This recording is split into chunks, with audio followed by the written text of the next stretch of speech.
बच्चों, आज हम लोग पढ़ेंगे एक्सरसाइज 1 का मिसलेनियस। तो आज प्रॉब्लम सॉल्विंग क्लास है, तो प्रॉब्लम को सॉल्व किया जाएगा। मिसलेनियस क्लास के बाद हम लोग कैलकुलस स्टार्ट करने वाले हैं, तो सभी बच्चे रेडी हो जाए कैलकुलस के लिए और मैक्सिमम बेनिफिट उठाने के लिए इस चैप्टर को कंप्लीट करके रख ले। फिजिक्स में भी जो वीडियोज जा रहे हैं उन वीडियोज को भी कंप्लीट रखें, क्योंकि एक नियम कानून से भी पढ़े, क्योंकि कुछ लंबा भी क्लासेस चलने वाले हैं। उन लंबे क्लासों को कंप्लीट रखने पे ही बेनिफिट दे पाएगा। अगर तुम एनसीईआरटी बुक को कंप्लीट कर पा रहे हो तो तुम अदर बुक से भी प्रॉब्लम को बनाओ, फिर प्रॉब्लम सॉल्विंग अप्रोच भी तुम्हें सिखाया जाएगा। तो देखो, एक पहले मिसलेनियस से पहले हम एक्सरसाइज 1.4 का एक क्वेश्चन बनाते हैं। देखो बच्चों, ए कोई सेट है n क्रॉस n, मतलब ए कोई सेट है n क्रॉस n। n मतलब नेचुरल नंबर, तो नेचुरल नंबर से नेचुरल नंबर का प्रोडक्ट करने के बाद हमें a मिल रहा है। स्टार मतलब binary is defined on a, मतलब सेट a पर स्टार डिफाइंड है। और डिफिनीशन क्या है, तो ए बी और star C D, A plus C B plus D. मतलब आज तक जो तुम बाइनरी ऑपरेशन पढ़ रहे थे उसमें दो एलिमेंट के बीच में ऑपरेशन हो रहा था। इस बाइनरी ऑपरेशन में तुम्हें ऑर्डर पेयर के बीच में बाइनरी ऑपरेशन हो रहा है, इसलिए यह क्वेश्चन हम बनाना जरूरी समझे कि अलग हो गया, ऑर्डर पेयर में क्वेश्चन है। इसमें बच्चों हमें बताना है कि कम्यूटेटिव एसोसिएटिव है कि नहीं। तो कम्यूटेटिव के लिए इसको बस आगे पीछे करोगे तो यहाँ पे C प्लस ए और D प्लस बी हो जाएगा, प्लस में है तो कम्यूटेटिव होगा ही और एसोसिएटिव भी होगा। तो कम्यूटेटिव एसोसिएटिव के लिए कुछ सोचना नहीं है, तुम लोग खुद भी कर लोगे। हम इसके लिए आइडेंटिटी निकाल कर दिखा देते हैं। तो let E, F be identity on star, मतलब बाइनरी ऑपरेशन का आइडेंटिटी क्या है, तो EF है। आइडेंटिटी कहा जाता है कि कोई भी एलिमेंट आइडेंटिटी के साथ बाइनरी ऑपरेशन होता है तो वही फिर मिल जाता है। ए के साथ ई का करते हैं तो फिर ए ही मिल जाता है। आइडेंटिटी के लिए रूल याद होगा तुम्हें, तो यहां लिखेंगे A plus E B plus F, जो बाइनरी का डिफिनीशन है उसके हिसाब से। तो A comma B order pair बराबर करेंगे तो यहाँ ए प्लस ई बराबर 0 हो जाएगा और b प्लस एफ बराबर b हो जाएगा, a प्लस ई बराबर a हो जाएगा, e 0 और f 0। मतलब आइडेंटिटी क्या आया, तो 0 0 आया। लेकिन 0 0 तो n क्रॉस n में नहीं है, यानी कि 0 0 a में नहीं है, यानी identity does not exist in given set.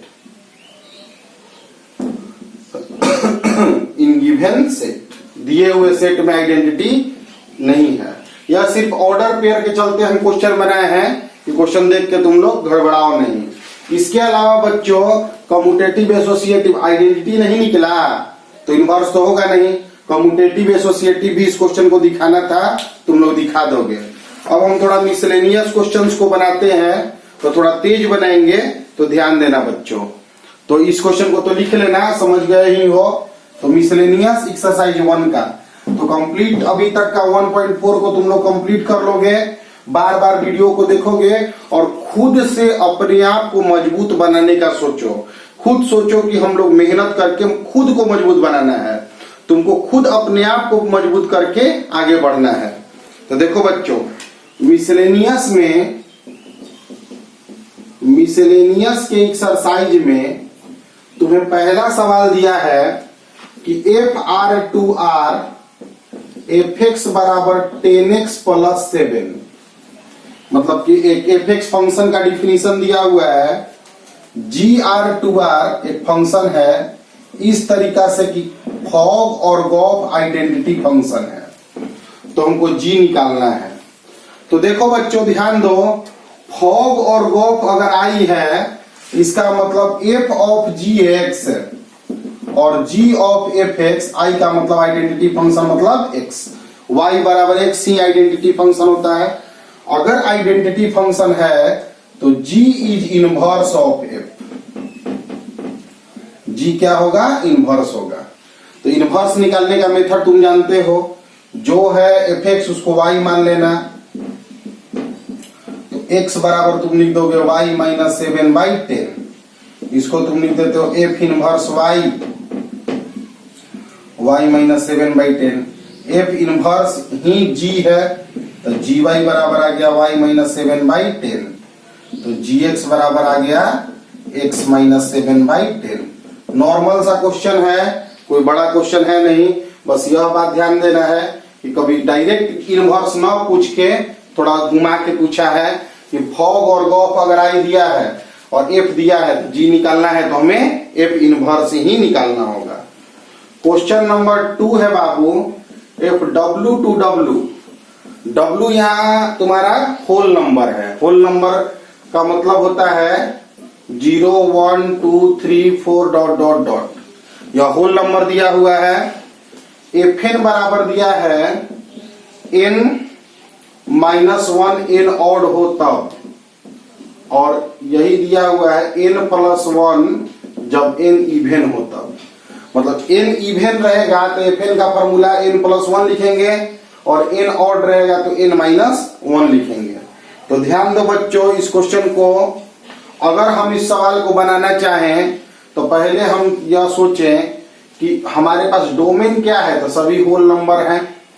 तो अगर हम n को ऑड नंबर लेते हैं, मतलब 1 लेते हैं, 3 लेते हैं, 5 लेते हैं, 7 लेते हैं, तो fn क्या क्या मिलेगा हमको? 1 लेने पे 0 2 4 6 इस तरह मिलेगा। अगर हम n बराबर 2 4 मतलब 0 2 4 6 यह लेते हैं, इवेन लेते हैं, तो fn बराबर 1 3 5 7 मिलेगा। इसका मतलब सभी ऑड नंबर इवेन के साथ रिलेटेड होंगे और सभी इवेन नंबर ऑड के साथ रिलेटेड होंगे। मतलब अगर यहां से हम देखें तो fn का वैल्यू, हम रेंज का बात करें अगर, तो fn का वैल्यू हमको 0 1 2 3 4 5 सब मिल जाएगा, मतलब w मिल जाएगा। कोडोमेन w दिया है, इसलिए f is onto. f तुम्हारा ऑन टू फंक्शन है, क्योंकि हम fn की वैल्यू देखें यहाँ पे, जब हम 0 1 भर रहे हैं, 3 भर रहे हैं, 5 भर रहे हैं, 7 भर रहे हैं, मतलब सिर्फ ऑड नंबर भर रहे हैं, तो fn का सब इवेन नंबर मिल जा रहा है। और n इवेन भर रहे हैं तो fn सब ऑड मिल जा रहा है, तो इवेन और टोटल प्राप्त हो जा रहा है, यानी टोटल होल नंबर मिल जा रहा है, तो ये ऑन टू फंक्शन है। अब मेरा यहाँ पे क्वेश्चन देखेंगे कि हम यहाँ पे सभी देखो, अगर ध्यान दे, सभी इवेन 1 0 से रिलेटेड होगा, 3 2 से रिलेटेड होगा, 5 4 से रिलेटेड होगा, 7 6 से रिलेटेड होगा। फंक्शन लीनियर है। लीनियर फंक्शन का खासियत होता है कि एक प्री इमेज का एक इमेज का एक ही प्री इमेज होगा। फंक्शन दिया हुआ जो है वह लीनियर फंक्शन दिया हुआ है, इसलिए one image has one pre image. एक इमेज का, एक y में एक चीज 0 है 1 से कनेक्शन, 2 है 3 से कनेक्शन, 4 है 5 से कनेक्शन, 6 है 7 से कनेक्शन, माने एकक एलिमेंट एकक एलिमेंट से ही कनेक्टेड है, इसलिए f जो होगा वह क्या होगा? 1 1 होगा। तो 1 1 भी हो गया और ऑन टू भी हो गया। तो 1 1 भी हो गया, ऑन टू भी हो गया, तो f का इनवर्स निकलेगा। f कैसा फंक्शन हो गया बाबू? इन्वर्टेबल। थोड़ा एडजस्ट करना पड़ेगा क्वेश्चन के लिए, डाटा हम लोग लिख लिख के बना लिए। अब यहाँ पे मेरा अगर n ऑड है तो fn बराबर n माइनस 1 है। fn को y मान लो, n माइनस 1, तो हम n को y प्लस 1 लिख सकते हैं। तो f इनवर्स y बराबर होगा y प्लस 1।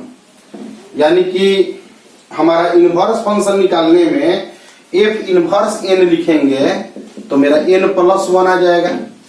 यानी कि n ऑड होने पर f इनवर्स क्या हुआ? n प्लस 1 हुआ, और n इवेन होने पर fn की वैल्यू n प्लस 1 है। इनवर्स निकालने के लिए fx को ही y मान लेते हैं, यहां लिखेंगे n बराबर y plus 1, sorry y minus 1। तो यहां से f इनवर्स n निकालेंगे तो n माइनस 1 आएगा। तो एफ इनवर्स एन का वैल्यू हमारे पास मिला क्या, n प्लस 1 कब, जब n ऑड हो, और n माइनस 1 जब n क्या हो, इवन हो। मतलब उल्टा हो गया इनवर्स फंक्शन। उल्टा मतलब देखो एकदम सीधे उल्टा है ही। पहले क्या था, पहले था कि 1 0 से कनेक्शन में था, अब 0 1 से कनेक्शन में हो जाएगा ना इनवर्स में, तो उल्टा तो होना ही है। यही इनवर्स फंक्शन उलट गया। पहले ऑड नंबर इवन से कनेक्टेड होता था, अब इवन भी ऑड से कनेक्शन में आ गया। तो बहुत सिंपल सा कहानी है बाबू, इसको तुम लोग बढ़िया से समझ लो। तो हमारा दोनों सवाल तुम लोग देख लेना, इसको बना लेना। थोड़ा सा कंफ्यूजिंग मिसलेनियस लगेगा, लेकिन इंटरेस्ट डेवलप करना पड़ता है पढ़ाई के लिए। हम लोग एक बात जानो, मजबूत बनने में बहुत सारे ऐसे चीजें होती हैं जो न इंटरेस्टिंग नहीं होने के बावजूद हमें उसे कंप्लीट करना होता है। ठीक है बच्चों,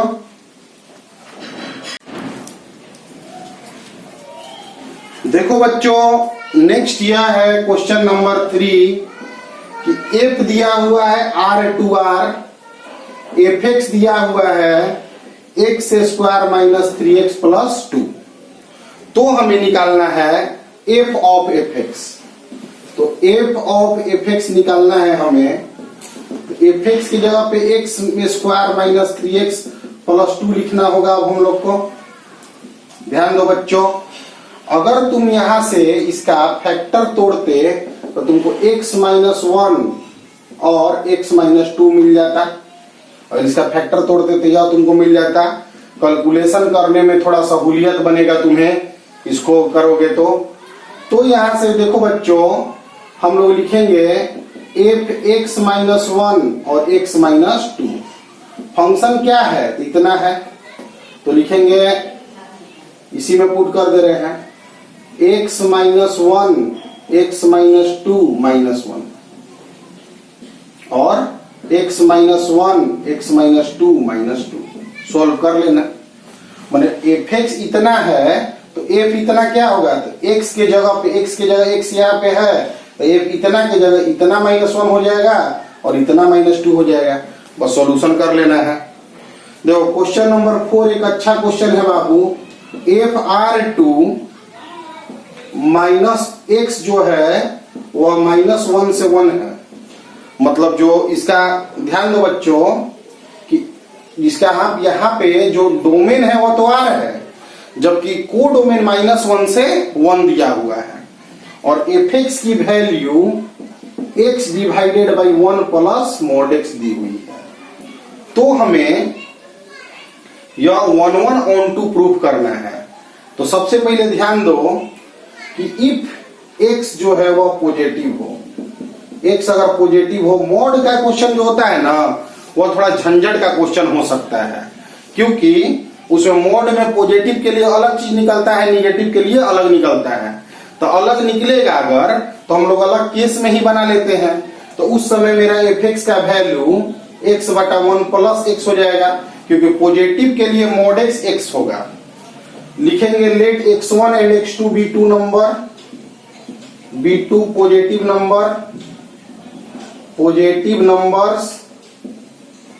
तो यहां लिख देंगे F x1 1 plus x1, F x2 1 plus x2। Now F x2 के बराबर करोगे तो x1 1 by x1, x2 1 by x2, x1 plus x1 x2, x2 plus x1 x2 cut गया, तो x1 बराबर x2 यही लाना भी था हमें। अगर x निगेटिव हम लेते हैं तो मेरा एफ एक्स की वैल्यू, यहां पे रेंज भी हम पॉजिटिव के लिए डिस्कस कर ही ले। x अगर देखो बच्चों पॉजिटिव है तो 1 प्लस x निश्चित है, 1 प्लस x निश्चित जो होगा वो x से तो बड़े होगा, क्योंकि अगर x में कुछ एक जोड़ दिए तो वह x से तो बड़े होगा। इसका मतलब x बाई 1 प्लस x जो होगा वह 1 से छोटा होगा। यह लाइन क्लियर समझो, क्योंकि देखो अगर किसी भी पॉजिटिव नंबर में तुम 1 जोड़ देते हो तो वह नंबर उस नंबर से तो बड़ा हो जाएगा, और अगर बड़ा हो गया तो उस नंबर में बड़े नंबर से डिवाइड कर दोगे तो वह 1 से छोटा हो जाएगा। कोई नंबर में उससे बड़ा से डिवाइड कर दो तो वह 1 से तो छोटा हो जाएगा ना बाबू।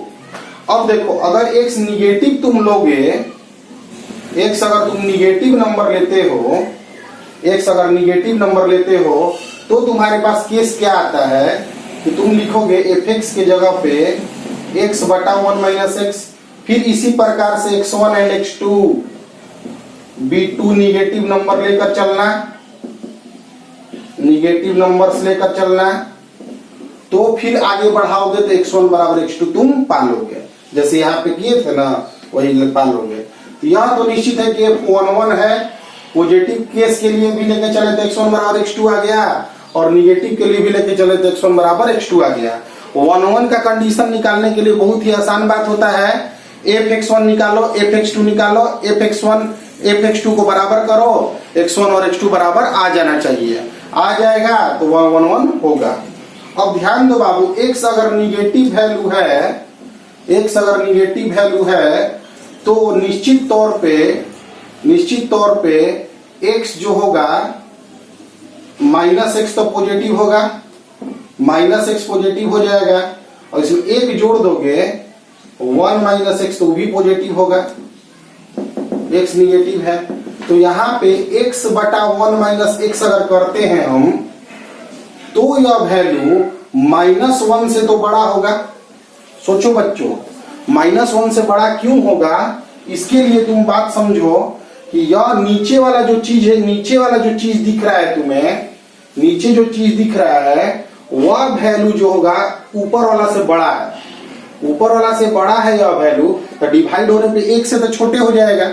तो 1 से छोटा लेकिन निगेटिव में छोटा तो -1 से बड़ा, 1 से छोटा है यानी कि -1 से बड़ा है। तो मेरा जो रेंज आया यहाँ पे केस आ गया 1 से छोटा, और यहाँ पे आया है -1 से बड़ा, यानी कि रेंज जो आया वह -1 और 1 के बीच में आया है, और कोड में भी यही दिया हुआ था, इसलिए f इज ऑनली। वैसे भी समझो बाबू, x बटा 1 प्लस मोड x है ना, नीचे बड़ा है, ऊपर से नीचे बड़ा है, तो 1 से तो छोटा है वैल्यू आना ही आना है ऊपर इसको, और -1 से बड़ा आना है, निगेटिव अगर होगा तो -1 से बड़ा, यानी कि 1/2 1/3 1/4 के टर्म में होगा, प्लस होगा तो 1 से छोटा होगा, और माइनस होगा तो -1 से बड़ा होगा, क्योंकि 1/2 1/3 2/3 सब के टर्म में आएगा ना, तो इसलिए यहाँ पे 1 on 2 हो गया।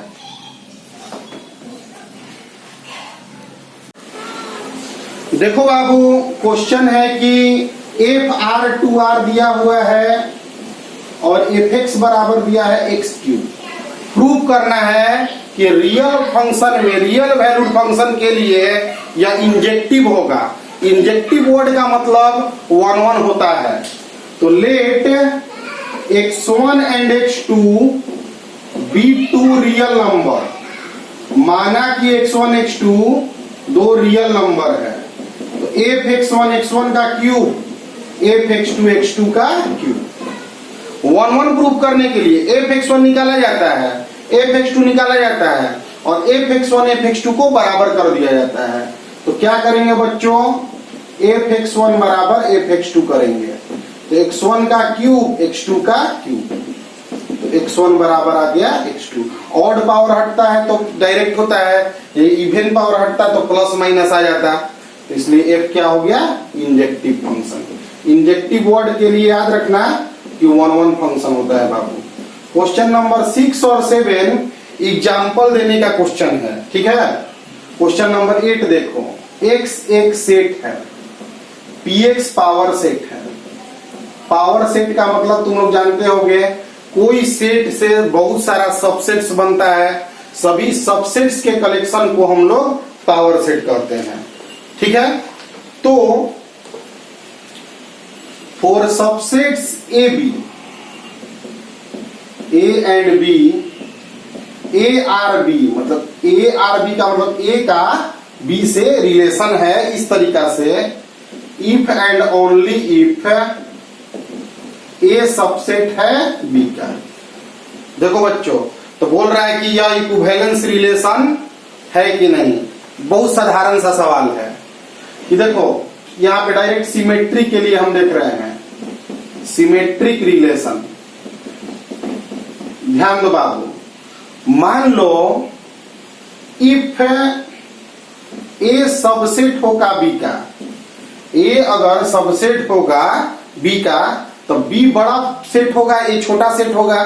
तो ए बी जो है अब ए का सबसेट तो नहीं ना हो सकता है। सिमेट्रिक रिलेशन के लिए करना क्या होता है कि ए अगर बी का है तो बी को भी ए का होना चाहिए। यहाँ पे तो नॉट आ गया, इसलिए इट इज नॉट सिमेट्रिक। और सिमेट्रिक नहीं है तो इक्विवेलेंस रिलेशन नहीं है। हमको प्रूफ बस कर देना था कि इक्विवेलेंस रिलेशन है या नहीं है, तो नहीं है। एग्जाम्पल के तौर पर अगर ए मान लो 1 2 है और बी मान लो 1 2 3 है, तो ए का सब कुछ बी में है लेकिन बी का सब कुछ तो ए में नहीं ना है। यही बोल रहा था कि कोई एक ऐसा सेट लो जो कि बी में पूरा का पूरा मिल जाए, तो बी का पूरा ए में नहीं मिल पाएगा। इसलिए यह क्वेश्चन जो है इक्विवेलेंस रिलेशन नहीं होगा।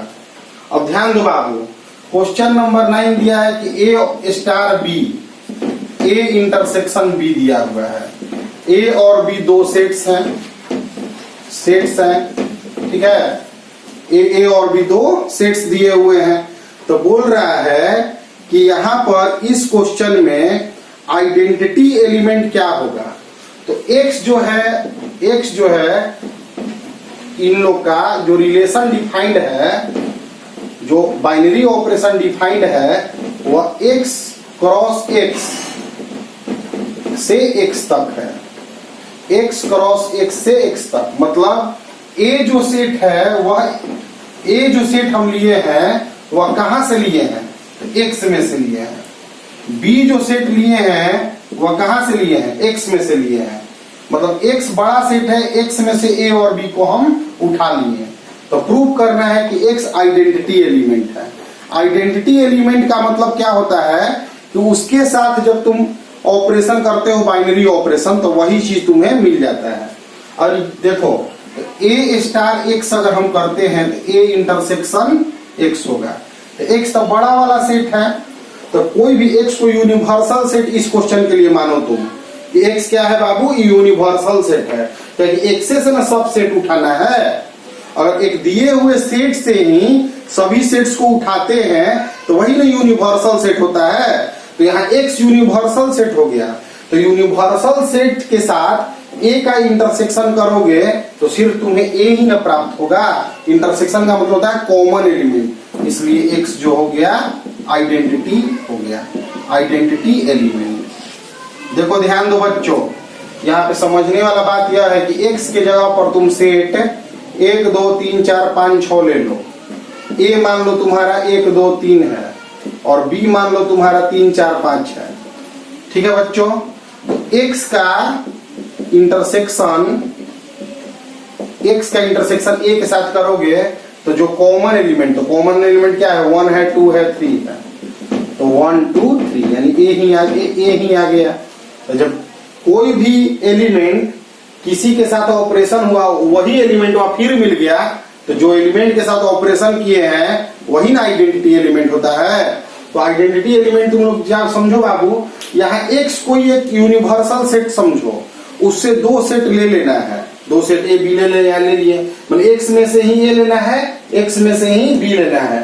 फिर x आइडेंटिटी प्रूव करना है। आइडेंटिटी का मतलब समझो कि आइडेंटिटी का मतलब होता है कि आइडेंटिटी के साथ किसी भी एलिमेंट के का ऑपरेशन करते हैं तो वही एलिमेंट वहां फिर प्राप्त हो जाता है।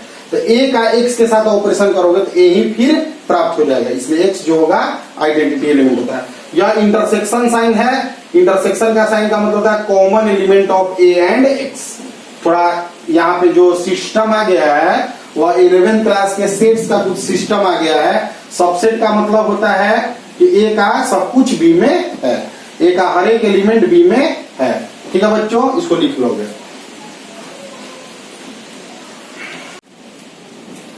देखो बच्चों, अभी तक जो क्वेश्चंस बताए गए हैं थोड़ा देखने में अच्छा नहीं लगते हैं, सुंदर नहीं लगते हैं, लेकिन बोर्ड के लिए हमको सब कुछ पढ़ना होता है, इसलिए प्लीज पढ़ लेना सबको। और इसके बाद जो है आगे नेक्स्ट क्लास में बताएंगे, अभी कुछ अलग चीज पढ़ाते हैं। देखो बाबू, 2 के पावर x प्लस 2 के power y is equal to 2 दिया है। यह एक फंक्शन दिया हुआ है, थोड़ा देखने में अजीब लग रहा है, इसमें डोमेन निकालना है। तो डोमेन तो हमेशा निकालते थे, लेकिन y बराबर लिखा हुआ रहता था, तो इसको भी उस टर्म में हम लोग कर देते हैं। तो लिखेंगे 2 के पावर y 2 माइनस 2 के पावर x, इस तरह लिख दिए बाबू। फिर हम लिख दिए y बराबर log 2 माइनस 2 के पावर x। यह रूल तो सभी लोग जानते होंगे कि 2 के पावर a बराबर अगर b है तो a बराबर log b होता है, बेस में 2 होता है। यह log का थोड़ा थ्योरी है, समझ लो बाबू, याद रखना। इधर से इधर जाता है तो log बन जाता है। यह लिख दिए। अब for y to be real, y को रियल होने के लिए 2 माइनस 2 के पावर x 0 से बड़ा होना चाहिए, क्योंकि डोमेन का मतलब होता है x का रियल वैल्यू निकालना हो जिसके लिए y रियल और डिफाइंड हो। y रियल और डिफाइंड तभी होता है जब log के एंगल में जो एंगल है वह 0 से बड़ा होता है। तो इसको लिख देंगे 2 के पावर x, यानी कि 1x। इसका मतलब x जो है 1 से छोटा। तो डोमेन क्या हुआ बाबू, माइनस इंफिनिटी से लेके 1 तक। x का वैल्यू समझ लो बाबू। एक क्वेश्चन इस प्रकार दिया जा सकता है कि 4x माइनस एक्स क्यूब, इसका डोमेन हम लोग को पूछ लेगा। तो लिखेंगे for y to be real 4x minus x cube 0 से बड़ा या बराबर लिख देंगे। यहां x कॉमन अगर लेंगे तो 4 माइनस एक्स स्क्वायर 0 से बड़ा या बराबर लिखेंगे। x यहां पे है तो 2 स्क्वायर माइनस एक्स स्क्वायर, तो इसको लिखेंगे 2 प्लस एक्स 2 माइनस एक्स 0 से बड़ा या बराबर। तो एक लाइन खींचते हैं जिसे साइन स्कीम बोलते हैं। बिना साइन स्कीम के फैक्टर का डोमेन हम लोग नहीं देख सकते हैं। देखते हैं कि सबसे पहले यह 0 कब हो रहा है। तो 0 पे 0 हो रहा है, -2 पे 0 हो रहा है और 2 पे 0 हो रहा है। तो -2 0 और -2 पर 0 हो रहा है, 2 पर 0 हो रहा है और 0 पे 0 हो रहा है। अब 2 से बड़ा एक नंबर 3 मन में सोचो और रख के देखो। 3 2 प्लस 3 2 माइनस 3 रखोगे माइनस आ जाएगा, यहां आ गया माइनस, फिर अल्टरनेट चलता है प्लस माइनस प्लस। तुम्हें चाहिए क्या, पॉजिटिव चाहिए। पॉजिटिव तुम्हें कहां मिला, माइनस इंफिनिटी से लेके -2 तक, यूनियन 0 से लेके 2 तक। तो इस तरह के क्वेश्चंस भी आते हैं। थोड़ा जल्दी जल्दी बताएं इस सब क्वेश्चन को, क्योंकि अब तुम लोग को इतना क्वेश्चन का समझ आना चाहिए बाबू। देख लो इस क्वेश्चन को इस तरह का। ये वाला सवाल तो समझ गए होगे तुम लोग। उधर वाला सवाल यह है कि रूट के अंदर चाहे कैसा भी चीज हो उसको 0 से बड़ा या बराबर करना ही करना है, फिर उसको छोटे फैक्टर्स में तोड़ देना है, फिर साइन स्कीम खींचना है। साइन स्कीम खींचने टाइम में कोई भी फंक्शन पॉजिटिव निगेटिव तो बाद में होता है, पहले 0 होता है। तो 0 कहाँ कहाँ होता है उसको लाइन पर दिखा देते हैं। सबसे बड़ा से बड़ा वैल्यू रखकर हम लोग देखते हैं। निगेटिव आएगा तो निगेटिव लिख देते हैं, पॉजिटिव आएगा तो पॉजिटिव लिख देते हैं और फिर अल्टरनेट साइन चलाते हैं। हमें चाहिए क्या, तो पॉजिटिव चाहिए। तो कहाँ कहाँ पॉजिटिव आया है, तो माइनस इंफिनिटी से -2 तक और 0 से लेके 2 तक। क्लियर है बच्चों, ध्यान रखना इसको। ध्यान दो बाबू, कुछ ट्रिग्नोमेट्रिकल फंक्शन में हम लोग पढ़े थे पीरियड। उस पीरियड में कुछ बातें तुम लोग याद रखना, जैसे कि साइन एक्स अगर एक फंक्शन है, कॉस एक्स फंक्शन है, सेक एक्स फंक्शन है और कॉसेक एक फंक्शन है। इन सभी का पीरियड 2 पाई होता है। इन सभी का पीरियड बाबू 2 पाई होता है, याद रखना। हर 2 पाई इंटरवल के बाद यह सभी ट्रिग्नोमेट्रिकल फंक्शन अपने आप को दोहराते हैं। tan x और cot x अपने आप को पाई इंटरवल के बाद ही दोहरा देते हैं। सभी फंक्शन में अगर तुम मोड लगाते हो, 6 में मोड लगा देते हो, तो मोड लगाने से जो पीरियड होता है वह पाई ही रहता है। पीरियड जो होता है पाई, पीरियड एक बार बताए हैं पीछे के क्लास में जाकर तुम लोग देख लोगे। पीरियड क्या होता है बच्चों? तो पीरियड होता है कि एक इंटरवल जिसके बाद कोई भी फंक्शन अपने आप को फिर से रिपीट करता है। तो sin x 2 पाई के बाद अपने आप को रिपीट करता है, तो जो पीरियड tan x पाई के बाद ही अपने आप को रिपीट करने लगता है। क्लियर है बच्चों? अब इसके बाद हमारा केस आता है कि अगर दो फंक्शन है fx और एक फंक्शन है gx, दो फंक्शन प्लस माइनस में दिए हुए हों, इस फंक्शन का पीरियड दिया है t1 और इस फंक्शन का पीरियड दिया है t2, तो period of fx plus minus gx का LCM of t1 and t2 होता है। मतलब fx का जो पीरियड निकालोगे और gx का जो पीरियड निकालोगे, उन दोनों के पीरियड का जो एलसीएम होगा वही तुम्हारा पीरियड होगा। जैसे sin x plus tan x का पीरियड तुमसे पूछ दे, तो sin x का पीरियड होता है 2 पाई, इसका होता है पाई, तो पाई और 2 पाई का एलसीएम हो गया 2 पाई, तो period of sin x plus tan x जो होगा 2 पाई होगा। तो दो फंक्शन अगर है तो एक फंक्शन का पीरियड और दूसरा फंक्शन के पीरियड का एलसीएम ही दोनों फंक्शन के प्लस का या माइनस का पीरियड बताता है। इसमें आगे क्वेश्चंस और हैं जो बाद में हम कराएंगे, धीरे धीरे कुछ कुछ चीजें, नई नई चीजें तुम लोग को बताते जा रहे हैं। तो आज के क्लास में तुम लोग मिसलेनियस एक्सरसाइज में जहां तक हम क्वेश्चन को ले गए हैं वहां तक लेके आना और पीछे की क्लास को कंप्लीट करना। कल जो है मेरा एक्सरसाइज 1 जो है वह कंप्लीट हो जाएगा, उसके बाद तुम लोग कुछ दिन तक तुम लोग को रेस्ट मिल जाएगा, क्योंकि हम लोग लिमिट के थ्योरी को बताएंगे, लिमिट कंटिन्यूटी कैलकुलस में चले जाएंगे। तो उस दौरान तुम लोग एक्सरसाइज 1 दूसरे बुक से तुम लोग बनाओगे, और डोमेन रेंज एनडीए उनडीए में भी बहुत पूछता है, तो उस सब चीजों का भी तुम लोग प्रैक्टिस करो।